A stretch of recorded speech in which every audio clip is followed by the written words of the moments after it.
มอยสุงค่ะเมื่อได้เป็นวันที่22เดือนธันวาคมที่12ปี2565เป็นวันจันทร์ในตอนในเดี๋ยวเนาะพี่น้องค่ะมารับชมด้วยข่าวงาวก้นวานเขาโคบโทบหันลองหลากหลายง่ายเหมือนหนังเคอมินอ่อนโตรนมินอยู่เนินนาฟ้าหิมจำกว้างเคอมินสัวหน้าพมในค่ะออมื้อวันที่21เดือนธันวาคมที่12ปี2025ในผู้สื่อข่าวไล่รับตึงลาติก้นวานในเปิ้นติว่ามื้อค่ำคืนวันที่20เดือนธันวาคมที่12ที่ป่นมานั้น มีก้นวานหลายๆก่อคบทบหันลองหลากหลายง่ายเหมือนหนังโตรนตั้งนำตั้งหลายมินอยู่เนอนาต้องฟ้าหิมจำกว้างเคอมินซัวหน้าพมเนี่ยค่ะสืบนั่นผู้สื่อข่าวเขาก็ไล่ลงปื้นดีกว่ากดทัดด้วยตีนั้นเนี่ยค่ะเนาะได้ก็เป็นตีหนองปลื้อเจเวงบางพลีเจดอนสมุทรปราการเนี่ยค่ะก็เลยกว่าคบทบก้นวานสิไล่กว่าต้องกว่าถามก้นวานเขาก็ลาดว่า เมื่อแต่มันได้ก่ออำไรฟังสติด้วยหลีๆค่ะว่ายมาเนี่ยก็มีก้นในนะหอต่อเฮิรนค่ะเนาะเปิ้นก็หันเหมือนกันเปิ้นก็อบกันเฮียก็เผื่อว่ามาจุกเฮ็ดด้วยหลีด้วยเนี่ยก็ซ้ำโคบทบหันเฮียก็เขาก็เลยถ่ายแคปหางถ่ายคลิปวิดีโอไว้เฮ็ดจังไหนคะนะก้นวานลาดว่าเปิ้นตีในอำต้อนยามหันฝางหางจังไหนมาเสปอกนั่นค่ะน่ะกำในเขาก็อยู่ๆเฮียก็ต้วยเที่ยงเผื่อว่าฮอดถึงมากินข้าวยามกลางคืนลึก หมอก11โมงปลายแต่พอถึงเตียงคืนเนี่ยก็ยังตึกมีอยู่ยังตึกหันทรายเฮอเลี่ยงหลากหลายนั้นมีอยู่ในปื้นตีเนี่ยค่ะเนาะก้อนวันเขาก็ยอมรับว่าโกนั่นน่ะเนาะรู้สึกว่าโกก็เพราะว่ามันมีหนำแห้งหนากบางอันก็ใหญ่จ้อมเนี่ยค่ะมันเป็นเหมือนจังหน่ะว่าคือเป็นต้นอันใหญ่แค่เนี่ยนะแลเขาว่ามันใจไฟอันลุกมาที่เคือหมินไหนอ้อ ก้นวานเทียงก้นหนึ่งไหนเขาก็ลาดว่าหันเมินกันยาวให้ไหนนะเมื่อกะก่อนป้นมาก็ก้อนยามหันซึ่งไหนมาสีปอกเนี่ยค่ะปอกในไล่หันแม่นยาวแต่ก็เป็นอันลีตกใจเนาะเขาก็ยอมรับว่ารู้สึกว่าโกยอก็ไม่ใจลองห่มลมแต่ๆให้ไหนออมเข้ายามสืบมาคาเจ้าหน้าที่ภูมิปนพรฝ่ายลองมันกึ้มหนิมเศร้าฝ่ายปลีฝ่ายพ้องงำแลฝ่ายรักษาลองห่มลม ตีกว้างคือหมิ่นสัวนภพเนี่ยก็ไล่ขว้างปางกุ๋มหนังไว้ไพ่กำเหลียวยาวในคะเนาะเปิดตาเดหางเฮียนหับมือเนาะอำลิกับหลีแตกสังเจอหนังว่าเป็นสังมาสีเมียวๆเนี่ยก็หายจังหับมือไหลให้ในนั้นขนาดเนาะเกี่ยวก็ลองที่อันก้นวานเขาไหลโคบโทบหันในมันเป็นอีหังแต้ๆในนั้นแต่ก็ตั้งฝ่ายภูมิปนพรเขาในเตทัดด้วยลองตั้งลายโหยยะมันเถียงกำนึงในคะเนาะเมื่อเหลียวได้ก็เปิ้นก็ไปเปิ้นเผา ไล่เป็นตั้งการยืนยันเป็นตั้งการว่ามันเป็นโตรนห้าอำนั้นก็เป็นอีสังจังไหนคะอ้อม ก้วยกาว่าภูมิปนพรเขาเปิ้นก็อำไว้เมามางในค่ะเนาะมื้อเหลียวในเนี่ยก็ไล่ออกคอสั่งให้ภูมิปนพรเขาในตื้อเคียงเขียงลองกดทัดเลยไสนั้นก็ไล่หางเฮียนมาเคิงใจโคตื้อแห่โตรนค่ะเนาะอำนั้นที่เปิ้นฮ้องว่า Anti โตรนเข้ามาในปื้นตีเหย้าเนี่ยค่ะหรือไสนั้นก็ไล่ออกคอสั่งให้ภูมิปนพรฝ่ายรองมันกึ้มหนิมเศร้าเขาออกปื้นตีกดทัดหนังเค็งๆแข็งๆโคมป้าดัง กับสารตั้งผู้ใหญ่ก้นหลงโพนนำในเอิงวานปื้นตีปืนเผาถึงก้นวานก้นเมืองให้แลจอยกันเป็นโหเป็นตาสังคบทบหันรองหลักๆหลายๆอำนั้นก็คบทบหันโตรนเพราะว่าในจึงให้ไลคลิปเน็ตตึงลาดภูมิปนพรเขากำเหลียวไว้หน้าเนี่ยค่ะข้อมูลในค่ะเลยเป็นมาที่ห้องการข่าว Daily News ออกไว้เนี่ยค่ะข่าวง่าโหในก็แต่เลยว่าเป็นข่าวใหญ่ค่ะนะหลายๆก็ออนกันไว้ใจไว้อยู่ออกก็เพราะว่าสุวรรณภูมิเนี่ยเป็นกว้างเคอหมินใหญ่ค่ะเนาะ International Airport เนี่ยค่ะกำในเฮาค่ะมาด้วยข่าวคืบหน้าออกมาเที่ยงเนาะ เมื่อเหลียวในค่ะตั้งฝ่ายผู้มีปุนพ่นเขาเนี่ยก็เคียงเคียงเอาห่มลมหอบๆกว้างเคิ้มหยินยาวค่ะเมื่อวันที่21เดือนธันวาคมที่12ปี2025แน่ค่ะตั้งฝ่ายผู้มีปุนพ่นโฮงปลีกบางแก้วค่ะไล่เอาเอ็นเฮียงผู้มีปุนพ่นเขา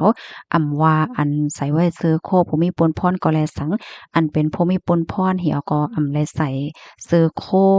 ผู้มีปุนพ่นอันตั้งไทยเขาที่ห้องว่านอกเครื่องแบบในนั้นค่ะนะ เป็นผู้มีปุนพ่อนอยู่ก็หนาเปิ้นใส่เสื้อโคโยโย่ให้เนี่ยค่ะเปิ้นก็เคียงเคียงเอาห่มลมเส้นตาสายตั้งอันเข้าๆออกๆตีกว้างเฮิมหมินซัวหน้าพมเนี่ยค่ะได้ก็เปิ้นเคียงเคียงกดทัดลองอันจ้อม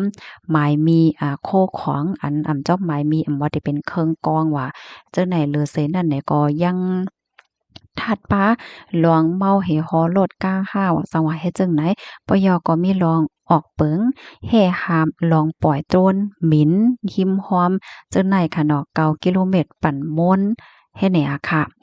ปยก็ก้นที่อันที่ได้หมินโตรนหาสังหารและจังไหนก็ได้ไล่ฮับขว้างที่ภูมิปนพรเขากวนเฮ็ดให้เขาเนาะอ๋อค่ะลองตั้งคืบหน้ามันได้ก็เป็นไว้เฮ็ดจังไหนยาวเนี่ยค่ะเงาไล่แต่สเป็นเฮอกว่าก็เฮาก็ไปด้วยก่อเทียง ข้อมูลตอนนี้ได้ก็เลยไปมาที่ห้องการข่าวสดออกไว้นะคะเอาเนาะในตอนแรกค่ะก็แค่ย้อนป่องแล้งแจ้งถึงบรรพี่ๆน้องๆเฮาค่ะเนาะชื่ออันดีเดกว่าได้มื้อหนือนะชื่ออันอยู่ไว้ที่ในตีเลเซมว่าค่ะเนาะอำว่าที่เป็นที่ในปอตอนแดงลีน5ปอตอนที่ตั้งเมืองเกาะค่าว่าสังว่าเฮ็ดจังเนี้ยเนาะเพราะว่าแต่กว่าที่ไหลตั้งไหลเนี่ยก็อย่าลืมเอาวัดไว้ให้เต็มๆทนๆกึกโตกว่าป้าจ้อมเฮ็ดจังเนี้ยเนาะลองขอโลดก้าว่าสังว่าเฮ็ดเนี่ยนะ เพราะว่าเฮาคำมาถ่อมด้วยขาวเงาแต่ก็เปิ้นเรียบเข่งแข็งทัดโกติโกตั้งเหย้าเฮ็ดจังไหนนั้นๆเนาะยินจมกูก็ดีฮับถ่อมปานเน็ตปานแห้งค่ะย้อนให้พี่น้องเฮาอยู่หลีกินหวานได้รอดเพกันค่ะนะในตอนแรกค่ะได้ย้อนอ่อนพี่น้องค่ะมาด้วยเงาลายขันคำอินเนาะก็เปิ้ว่ามันได้เป็นหือเป็นหามาละในเนี่ยค่ะเนาะเพราะว่าเงาลายเป็นจังไหนไหนแน่นอนว่าลองขันค่ำขันหังให้ไหนก็มันก็จะมีลองแหลกลายหือจ่องมันแหลกลายหือไหนเนาะมาตัวอีกหนึ่งค่ะ เพราะว่าเป็นคำแตงเนาะพี่ๆน้องๆเฮาค่ะมีเสกว่าขาย1วันได้ขายเลยอยู่64,000เฮง4บาทนะคะเพราะว่าพี่น้องค่ะก็ซื้อซ้ำเดลัยปัญโย64,000เฮง5บาทค่ะเพราะว่าเป็นคำหางเคิงเพราะว่ามีเสกว่าขาย1วันได้ขายเลยอยู่63,000เฮง1ปาก11เพราะว่าก็ซื้อซ้ำเดลัยปัญโย65,000เฮง3ปากวัดได้หันเลยว่า2-3วันได้ขันค่ำเนี่ยก็คืนมาเหย้าเนี่ยค่ะเนาะ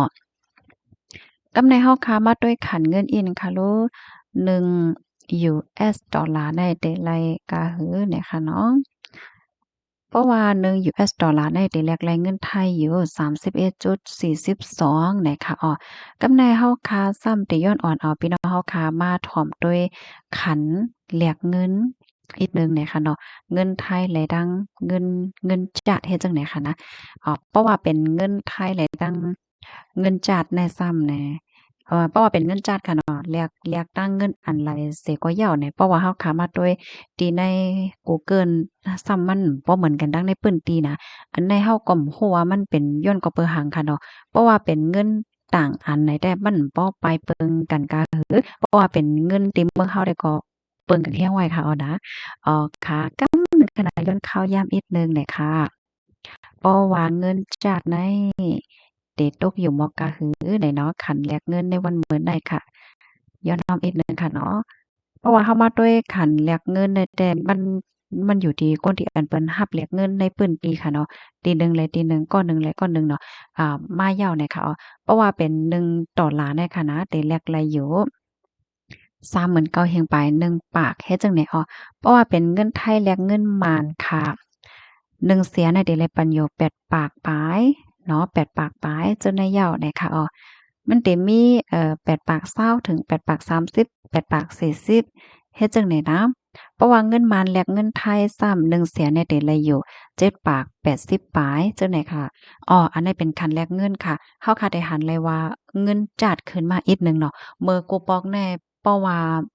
1เสียเนี่ยแลกเป็นเงินไทย5ปากปลาย6ปากปลาย7ปากปลายแฮ่เนาะบ่เหลียวได้เป็นกว่า8ปากปลายอะค่ะนะ